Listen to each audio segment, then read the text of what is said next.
magazine, magazine Kinshasa na biso, réalité ya banaki, réalité ya banaki, réalité ya banakino. Premier ministre Jean-Michel Sama Lukonde Kyenge a présidé conseil à sécurité na Bunia na cadre ya masolo et état de siège d'actualité boyebi malamu que président de la République Félix Antoine Tshisekedi Tshilombo azalaki liboso ya tribune ya Nations Unies pour ko plaider na tina cause ya République démocratique du Congo. Quelques extraits na édition ya lelo et sengeli boyeba que préoccupation pe ya KNB ezalaka mingi banzela pasi ya population na édition ya lelo bokozwa bisika ndenge na ndenge oyo caméra ya KNB ekomaki mpona kolakisa bino ndenge nini population azali kovivre surtout ba difficulté na banzela na bapont lelo mpe oyo ekozanga te ndenge bomesana kolanda yango TikTok na rubrique na biso divers esika nini bokolanda mboka ya bana na bana topesaka bino nyonso na ndenge na biso na ndenge ya kitoko na ndenge ya baprofessionnel. Na tribune ya Nations Unies, Félix Antoine Tshisekedi Tshilombo, président de la République démocratique du Congo, a plaidé et a levé clairement que Rwanda na ba M23 bazali ko agresser mboka na biso ya mwana sengi na ba pays nyonso bayeba yango pamba te Congo a bazali ko tubola biso tant tokozongisa et comme maramususu botala extrait ya discours ya président Félix Tshisekedi na tribune ya Nations Unies. Opération et plus de solidarité entre les États et les nations. Le maintien de la paix et la sécurité internationale constituent le fondement et l'objectif primordial de la création de l'Organisation des Nations Unies. Ni l'indifférence, ni l'immobilisme, ni l'attentisme de sa part ne sont par conséquent admissible face à toute menace contre la paix et la sécurité internationale. À ce jour, la question de la sécurité et de la paix internationale se cristallise autour de la lutte contre le terrorisme ainsi que l'extinction des foyers de tension en Europe et en Afrique. En effet, le terrorisme n'a épargné aucun continent. Après l'Asie, l'Europe occidentale, l'Amérique du Nord, il se métastase en Afrique. En dépit de ma bonne volonté et de la main tendue du peuple congolais pour la paix, certains de nos voisins n'ont trouvé mieux que de nous remercier par l'agression et le soutien des groupes armés terroristes qui ravagent l'Est de la République démocratique du Congo. C'est le cas actuellement du Rwanda qui, au mépris du droit international, de la charte de l'ONU et de l'acte constitutif de l'Union africaine,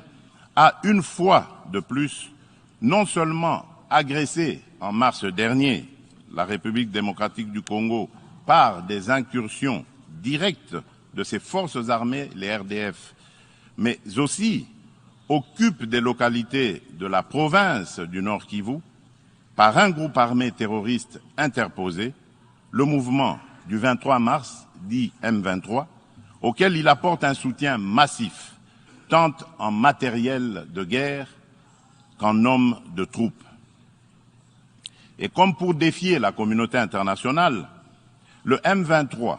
avec le soutien de l'armée rwandaise, a même abattu un hélicoptère de la MONUSCO et tué 8 casques bleus, commettant ainsi un crime de guerre. Je dénonce, en ce lieu emblématique de la vie internationale, avec la dernière énergie, cette énième agression dont mon pays est victime de la part de son voisin le Rwanda, sous couvert d'un groupe terroriste dénommé le M23. Monsieur le Président, l'implication du Rwanda et sa responsabilité dans la tragédie que vivent mon pays et mes compatriotes des zones occupées par l'armée rwandaise et ses alliés du M23 ne sont plus discutables, dès lors que plus d'une fois, aussi bien que Aussi bien les groupes d'experts dûment mandatés par l'ONU et le mécanisme conjoint de vérification élargie. Na cadre il y a un problème, moi, na président Félix Antoine Tshisekedi sous les auspices. Il y a président français Emmanuel Macron, homologue Paul Kagame à Rwanda, mingi ezalaki masolo ya kimia est na République démocratique du Congo. Détail bolanda na reportage oyo. Rendez-vous ezalaki prévu te kasi déjeuner moko et salami kuna na ba couloir ya Nations Unies entre Félix Antoine Tshisekedi Tshilombo, président de la République démocratique du Congo, et l'on a Paul Kagame Oyo Azali, président Yamboka Rwanda, sous les auspices du président français Emmanuel Macron. Nini elekani tope pona nini kaka Emmanuel Macron. Balobi que mois oya septembre, président français ne Azali kokumbe la conseil ya sécurité kuna na Nations Unies, c'est-à-dire yende Azali président ya conseil ya sécurité. Na titre wana ndeye a interpellé Kagame na Tshisekedi kolanda ndenge Félix Antoine Tshisekedi alobaki clairement na discours na ye que Kagame topé Rwanda ezali ko soutenir ba rebelle ya M23 pour ba agresser République démocratique du Congo. Boyebi malamu que rapport ya Nations Unies moko ezali déjà oyo yango moko pe loba que Rwanda azali ko agresser République démocratique du Congo. Yango wana na kodenda wana Macron alobi abenga bango mibale parce que ayebani na bango topi azali na ba relation personnelle moko assez avancée entre président congolais na président rwandais. Afandisi bango oku ya déjeuner. Est-ce que tu as commis tout nande soki moi ma solo ou ba solo li eko sala que moi situation s'est calmée, mais déjà de part et d'autre na maloba o ba bimisa ki ba maloba to biza politique que bako sala effort ya ko imposer calme na Bunagana pambate Bunagana boyebi que depuis 3 mois ezali na direction ya ba rebelle ya M23. Soki botali malamu photo oyo Emmanuel Macron asimbi Félix Tshisekedi, Emmanuel Macron asimbi Félix Tshisekedi na Paul Kagame orotala ke ba président ya Dembo Kawana baza méchant muto azali ko sekisa muninga te. Semble-t-il que na kati ya masolo na bango mbote kutu ya liboko ezalaki te, ezalaki bonjour toyebi te soki situation oyo ekosuka ndenge nini. Santutoma buka mona buka kokila tozotalela toza kozimele. Ancien conseil spécial il y a président de la République Didier Tshimanga ministre a passé nuit na ya liboso na makala pona nini ba accusé d'escroquerie, abus de confiance, topé excès de pouvoir makambo ndenge na ndenge kasi ekangamele yango mingi pe bazoloba ke ekoma na nga bongo 2 jours après akobima na ye, donc to éviter ce qui sort na ko suka ndenge nini justice ezali ko samusa nango. Audience lelo pour assister, peut défendre le conseil spécial de Didier Tshimanga. Dans le justice est bien acquis. Au côté de la l'information, le dossier Mibale est outaki na parquet Yamatete, parquet général Yamatete. On a le dossier RMP, c'est-à-dire rôle du ministère public. Si le dossier Nyoso, na fusionné yango ekomi dossier moko na yango na bien komoli instruction lelo ya kokamwa tomoni mbala moko mokonzi mibe ko awa a décidé pour bakanga conseiller spécial mbala moko toyaki pour répondre à l'invitation bonnement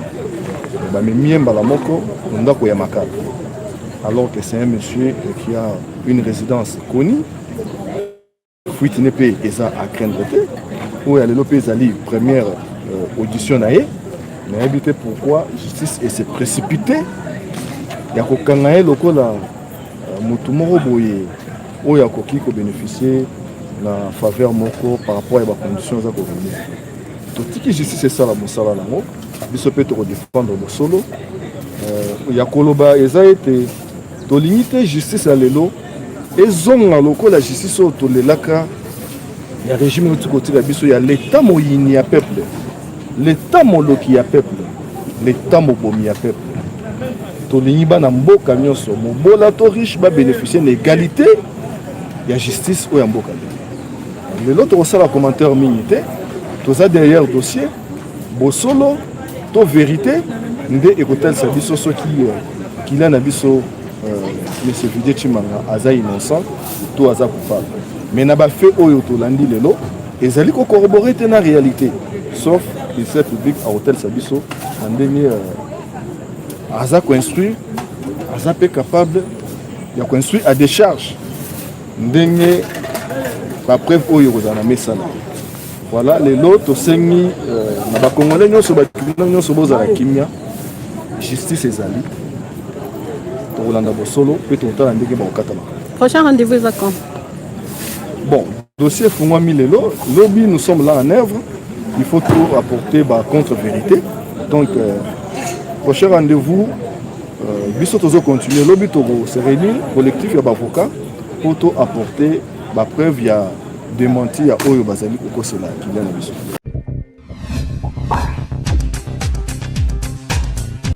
Beltexco azali ko continuer ko pesa bakinoa bakaye ya solo na bastilo ya kitoko pote bana bino batanga malamu. Toujours na souci ya kosunga mboka pe kosunga population congolaise kaka ndenge boyebeli société oyo monene na République démocratique du Congo Beltexco toujours pembeni ya population na ko accompagner bango na nyonso lelo lisusu ayeli bino bakaye yao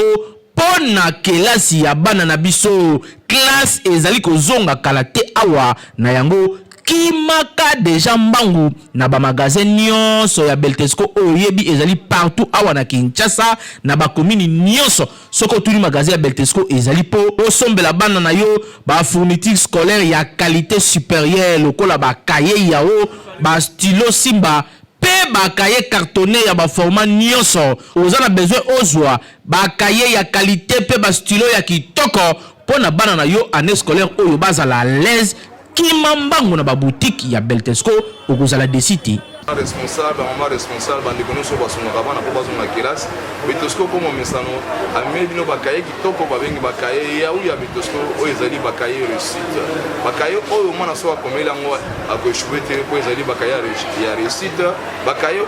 couverture ezali makasi, ba papier ezali pembe, ligne de page ezali kitoko et puis surtout beteni ezali sur kitoko makasi. O ya magasin na biso ya Beltexco ezana zone na monene, o soma ba stock no so bolingi, o kena ba point de vente nyonso ya l'intérêt à payer dans la succursale, pourquoi pas à la Kinshasa dans le distributeur, bon, ça va cahier qui toko ils allaient bakaye ya ou ya Beltexco et surtout stylo na biso ils allaient stylo Simba ils ont quoi ils ont comment bana balingi yango mingi bon ekomi ya botangi yombo ni ko sala ba don à l'école et a ko sala ba réservation na service commercial en tout cas ba ko sala les livraisons à domicile tous à l'école avec les cahiers ya ou de la société Beltexco et stylo ko bossana te balobi tangu ozali ko somba cahier yao vérifier bien soki ezali na logo oyo ya Beltexco po ba mwifi bazali ebele oyo bazali ko pirater yango donc soko sombi ya mwanza ekolia yo okoumela nango te po ekosenga obakisa mususu kasi soki osombi ya Beltexco ozali mobimba ane mobimba bana bakotanga kitoko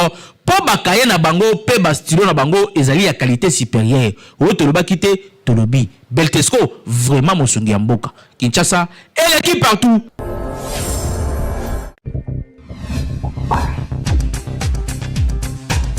Ba médecin bazali ko réclamer ba droit na ba on l'état congolais kasi ba policier ba moni ba tumusu ya ko agresser te o kene ko agresser médecin a ko ya ko beta yo tonga mystique pamba tango ko bela o lebo za la mayele kasi ba policier ba s'affronter na ba médecin sur terrain na compte ya KNB Saron Mawete azaki wana pona reportage oyo.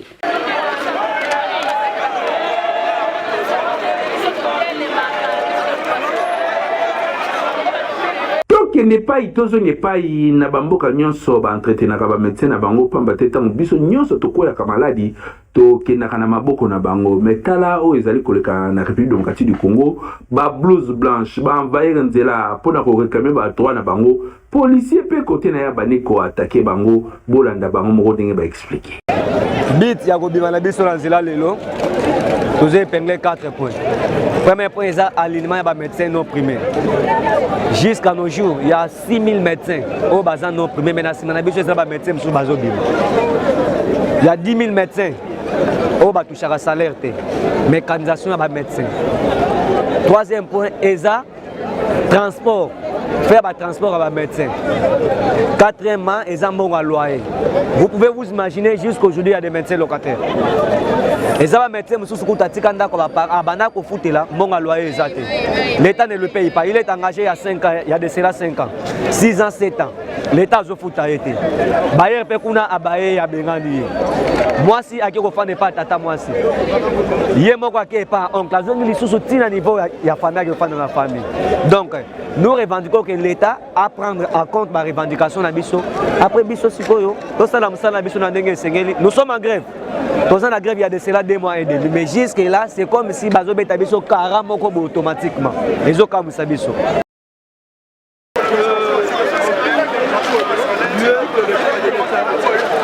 Si papa journaliste, bit à marche na biso zali ko revendiquer au babengi état de droit. État de droit ezali mpela moko o babengi devoir du parent envers ses enfants. Na banzi oyebi ete mwana soki aza ko revendiquer ba droit na pas papa na e et sengeli papa na pesa parce que il y a les droits et les devoirs. Il y a mwana et pas papa, vice versa. Biso to ça qui marche oyo tout en respectant les normes, c'est-à-dire autorisation et pesa makipa gouverneur de province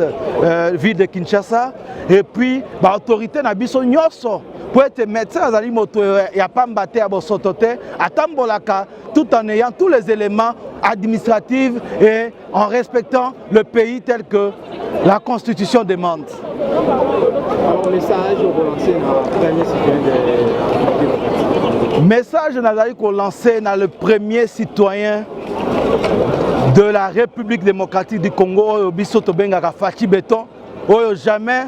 na luka kokuta na mona na été mais message akozwa pe na foi message ezali était papa mokonzi yo zali le président de la République moto akosa yo te posa na biso ezali était liloba na okaka moko nyose kokisama après nzambe na se ezali be yonde papa tozali ko senga na oke ba droit ya médecin ezala respecter pe médecin congolais à vivre ndenge ba médecin nyonso na mokili bazali kobika. Merci pour être médecin moko azali na charge électorale. Nous lui avons remis les mémos. Nous lui avons dit venez parler avec le médecin. Il nous a posé un problème qu'il aurait au niveau de sa cheville.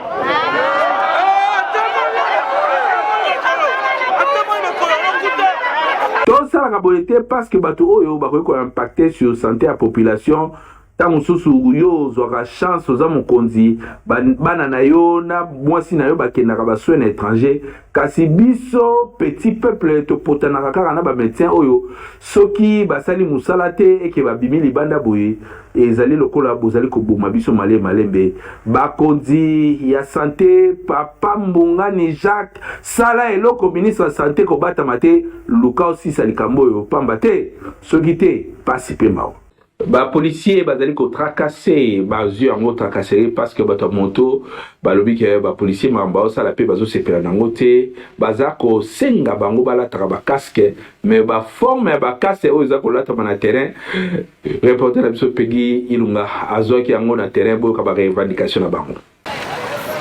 Awa tozali na avenue Mompono esika nini bawewa bazali ko réclamer tracasserie ba policier leki Gentini Ngobila oyo azali gouverneur ya ville province Kinshasa akoisaki ke wewa nyonso tope motocycliste nyonso esengeli alata casque kasi ba casque oyo tozali komona na nzela pasi pe mawa bisu bazali kolata ba casque ya solo mais misusu bazali kolata ba casque vraiment oyo ba chantier o ba maçon basalaka nango atabino moko siko soda soki amoni mutu alati casque wana ya ba maçon bazali kokanga bango mais entre temps balobi pe côté na Gentini Ngobila sengi bango balata ba casque ezalité na ville province ya Kinshasa esika kosomba casque ezate wewa déclaré obandi oloba eloko ezali casque ou bien casque ti on a réponse na pisio eza casque ou bien casque ti et en plus là za wana tozala ba casque ti casque ezalaki soki $10 et mati pose wa casque comme $25 ye akitse biso ba casque soka kitisi le osimba o eza pe casque o benga ngo na ibandelo benga o casque eza casque bakomi casque ya bamason te bakomi casque ya banani te biso balobi casque bapolisier bazwambure biso moral tolesa bana na basi na mosala oyo problème nano eza no côté plaque nano mpe na royal loko bayeninga na casque merci nano na bayena na casque Gentini babaki kaka somba casque badétermine te casque nini parce que biso nango bamoyen tozalaki nango baoyo baza na bamoyen koleka babiso baoyo basombi casque ya bamotard biso mpe toke kosomba casque oyo ya baingénieur bandeko mosusu bazobula nango bon bapolisier surtout na bongolo presque à Savubu so bamoni oka na casque oyo ya baingénieur donc bakowelela nde otuti mutu donc tozo comprendre te ata oza na plaque so oza na casque kaka ya baingénieur na bongolo papa tokendaka lisusu kuna te tokoma kosuka na station ingel wana tokoma kosuka wana donc bakonzi batela biso na mpona likambo ya casque biso mpe toza na bana na biso ndeti nga bona aza na mwana bientôt akoti classe awa siko soki bino boli bokanga ngai mwana otanga ndenge nini akola ko makuluna ekosala mpe mboka bien te pa omonisaka bayi mboka pasi biso tozotravaille mais toboyi tracasserie epai ya bagent de l'ordre na yo bango nde awa na bongolo awa somo donc bango kaka l'occasion de rien boye bazokanga biso awa na Mariano koloba te soki oza na casque te oza na problème ozala mpe nango bakokreelo infraction oyo ezanga ntina mpo bango kuna na kati ya babiro bayokanaka bango na bango ngai lobi bauti kokanga nga awa na bongolo naza na casque na ngai yango omoi nalati naza na plaque na ngai yango liboso mais akoseli nga makambo o mpo na nini asengai nga 500 francs nayebi se naza nango te ekomi na fingi ye amemi nga ntina biro balengai mpe mbongo général vraiment tala basoda na yo papa 2023 ezoya misu na misu tozotalana makambo ozosalela biso ba population surtout biso bato ya moto nde tokovote yo tala bino boza na barage boza na mituka ya mystique botambulaka nango kasi biso population tozalaka na difficulté bawewa oyo basungaka okoza na minuit obengi na telefone aye alongoli yo place ozali akotisi yo na ndako boderange bawewa bingi te kasi bosala effort ke basala mpe mosala baservir population ndenge elongo bani me yo mpe wewa ata yo moko casque ya mason okende kolata yango yo ozokokuma motu wewa soki accident esalami sikoyo casque wana ekosala nini yango nde moto ekoboma yo bozwa conscience oui na pont oyo ekabola Gombe na lingwala na rivière ya Gombe salite akosakala te solo awa en plein ville à Kinshasa na ebité ceux qui bosi au remarquant mutu nyonso lekanaka wana tout au long ya avenue de la Gombe topé rivière à Gombe ata soko komi kota ba école française kuna solo oyo rivière ngo ebimisaka na ebité solo kotaka na voiture climatisée biso KNB tosali constat wana pamba te ba maladi misu tozozo place ezouta yango wana. Dans quelques jours, Bavoula et Zali Kozonga la ville province de Kinshasa, Pamate, Likolo et Komina ont déjà Yinda Yinda, Kasi Awato Zali, la frontière entre Lingwala na Gombe. Solo, Salité, Oye Zali et Sika Oyo, na Pont Oyo Ningi et Baby, population Oyo Bafandaka Zonga Zonga ya Koto Oyo Baleli. Ata na Lingwala na Mushi na pont na rai au chef na comprendre te ka le fumu la onde ni boy bakanyo se za la boité ka le fumu la onde ni to te ka bilo lia bon ba le ka to se ba activité mususu dans solo moi to te exacté dans to comprendre te timbula to suka ba mère ka biso ya ka ba sa ba soudan ni to sala boy ko ba salité kuma bisika boy to comprendre ba boka ba fumu ba boka ba salité ba suba bon n'importe quoi ba bila ba salité to comprendre te to suka ba konzi ba za ka solution ba ranger biso poto za ka l'est to comme on soit l'aise to beaucoup là-bas quand la copie na biso bon soki copie exacté donc to éviter l'autre aussi tout ça tout si ma machette c'est ton dit bon on a la séram message qui ba ranger biso ba siko et comme arabe fait tout dans tout le monde a sentiment propre au lieu tali pas le pont boy mo va mais la tasse il te nous tout ça à ça à Kamizolo c'est pas bien bon souci ya salité ezali ezo uta na camp bozo mona eza na ngambo na biso kuna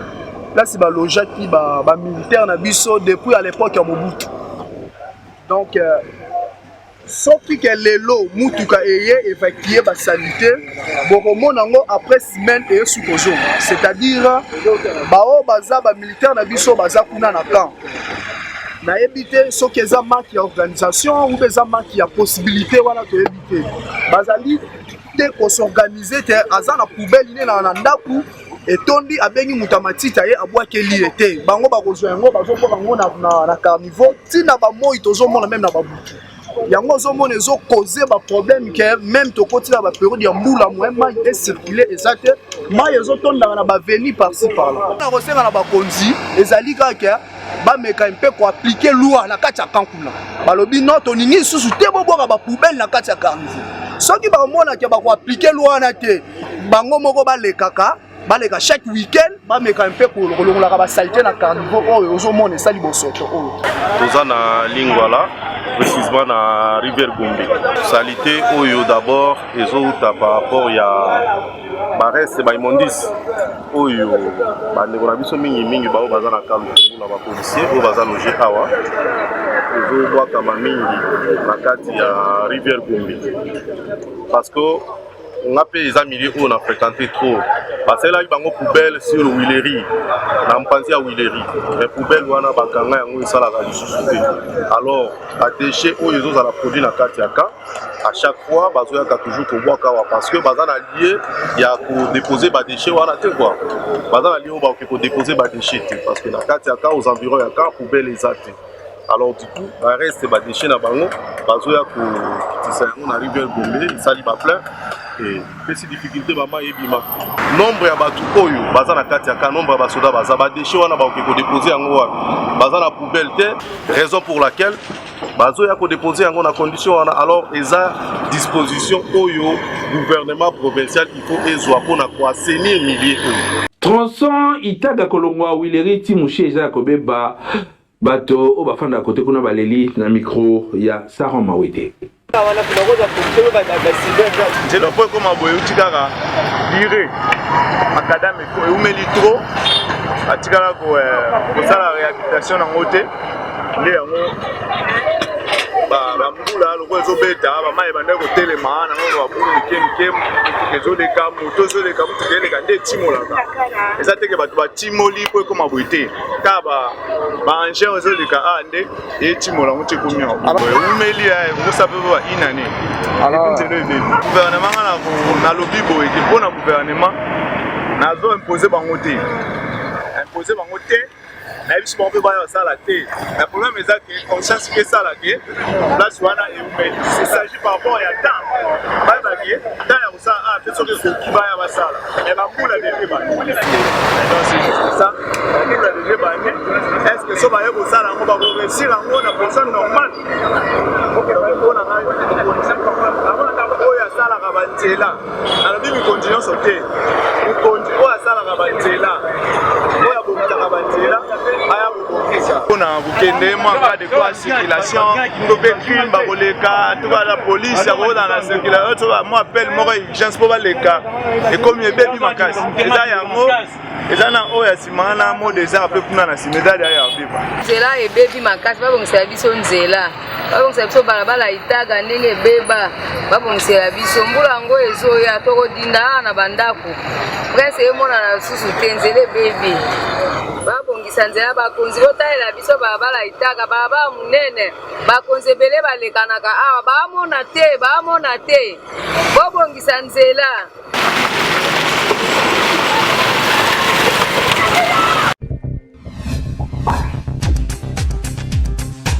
Mboka bana TikTok ya lelo to sélectionner bino nini bolanda.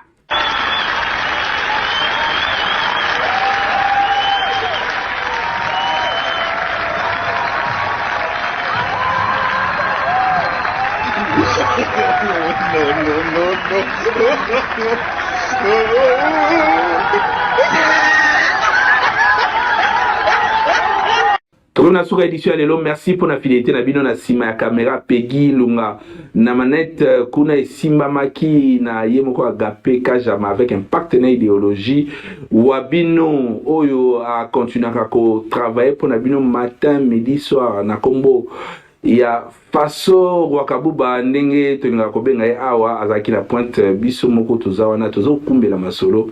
tozo ke quelque part ego simba boza ko sepela déjà pamba te Kanbe News bilengi na bilengi moko te na terrain. tout le monde est lobby.